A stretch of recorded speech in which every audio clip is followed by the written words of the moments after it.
Assalamualaikum warahmatullahi wabarakatuh. Alhamdulillahirabbil alamin, wassalatu wassalamu ala asrofil anbiya'i wal mursalin wa ala alihi wa sahbihi rasulillahi ajmain, amma ba'du.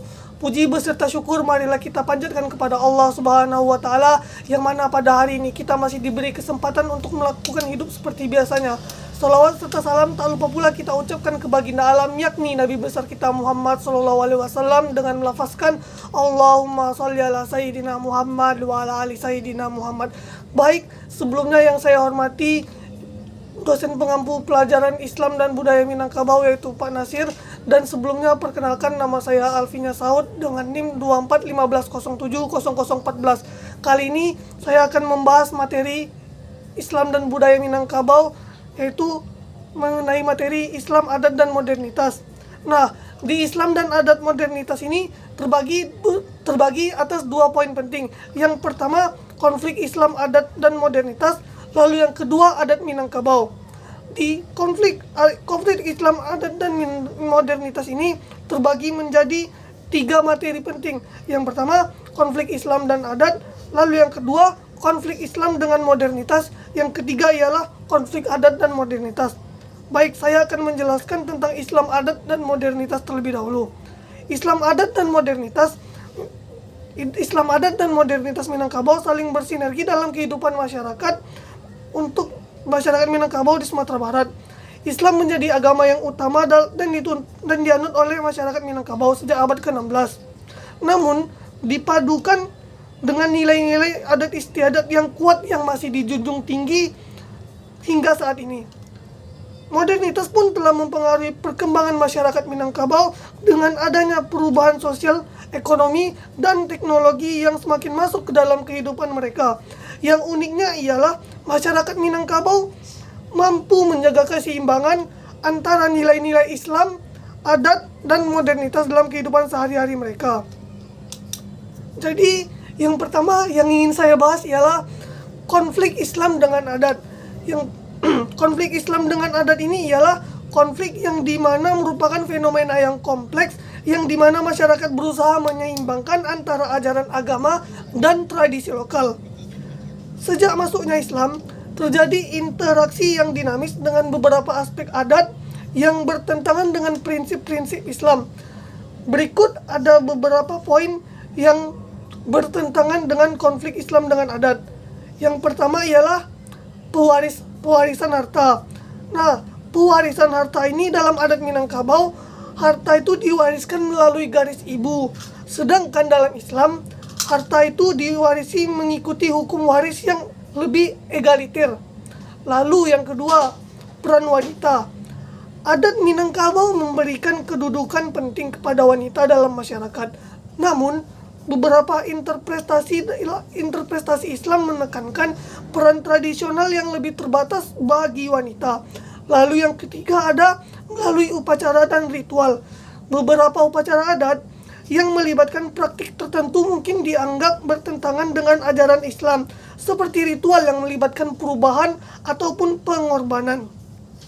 Lalu yang kedua itu ada aspek proses akulturasi. Nah, di proses akultasi ini terbagi menjadi dua. Yang pertama, integrasi nilai.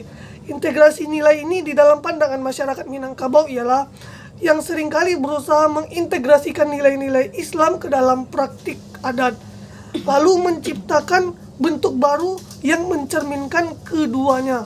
Lalu yang kedua ialah dialog dan negosiasi.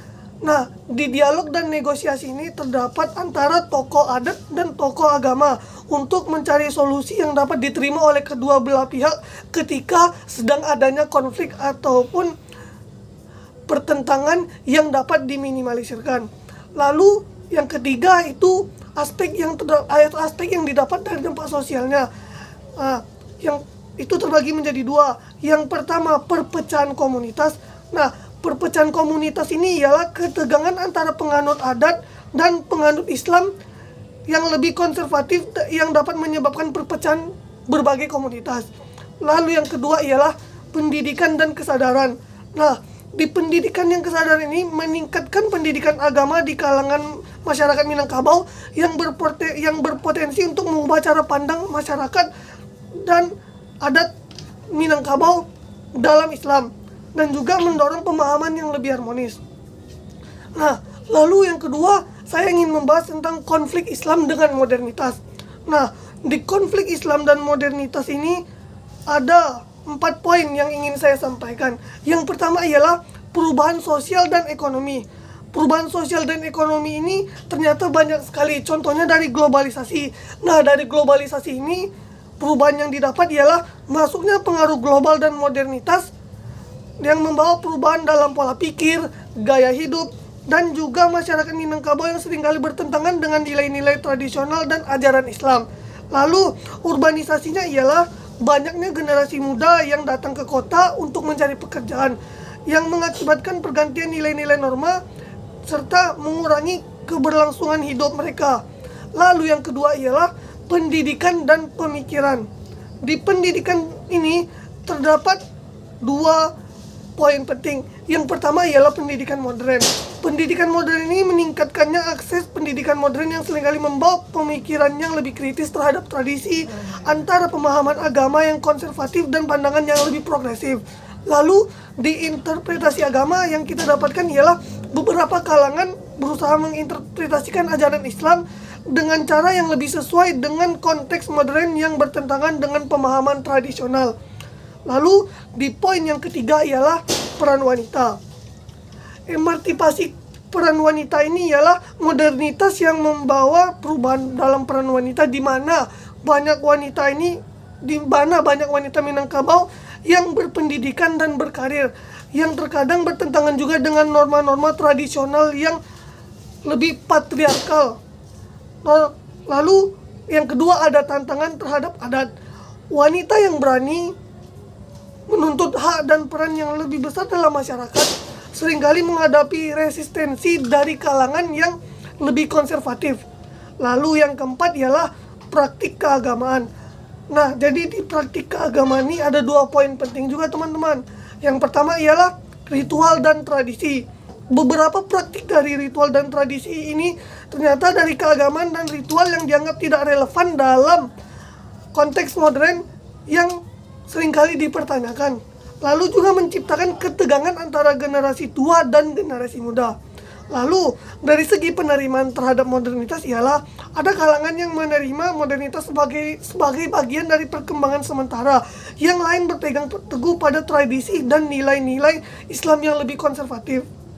Nah, lalu yang ketiga ialah konflik adat dan modernitas di Minangkabau.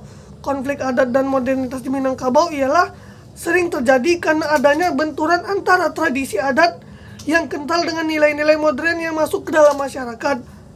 Nilai-nilai adat seperti matrialitatis, sistem kekerabatan, dan juga adat istiadat yang bertabrakan dengan nilai-nilai modern seperti individualisme, kesetaraan gender, dan perubahan sosial ekonomi. Konflik ini seringkali muncul dalam konteks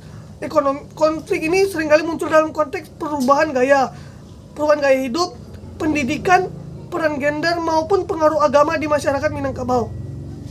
Lalu yang materi terakhir yang ingin saya bahas ialah adat Minangkabau dan dari segi perubahannya.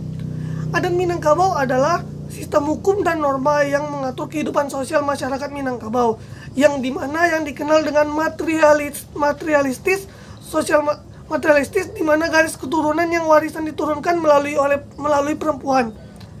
Perubahan dalam Minangkabau juga dipengaruhi oleh modernitas, globalisasi, dan juga interaksi dengan budaya lain. Berikut ada beberapa penjelasan penting yang ingin dibahas. Yang pertama dari sistem matrilineal. Sistem matrilineal ternyata ada 2 poin penting. Yang pertama, warisan dan gelar adat diturunkan melalui keturunan perempuan. Perempuan dikenal sebagai pemegang ulayat adat dan juga disebut sebagai bundo kanduang. Lalu yang kedua ialah ada tali tigo sapilin. Nah, di tali tigo sapilin ini terdapat 3 poin pentingnya. Yang pertama, ulayat adat milik bersama. Lalu yang kedua ialah penurunan ulayat adat pada garis ibu. Lalu yang ketiga, Islam sebagai agama masyarakat Minangkabau. Lalu yang ketiga dari kepemimpinan. Kepemimpinan ini terbagi menjadi 2 poin penting. Yang pertama, kepemimpinan yang dipilih oleh penghulu Nini dan Mama. Lalu yang kedua, adat dan syarakah saling melengkapi dalam mengambil keputusan. Nah, lalu yang terakhir, perubahan adat di Minangkabau. Perubahan adat di dalam Minangkabau merupakan proses yang dinamis dan terus berlangsung.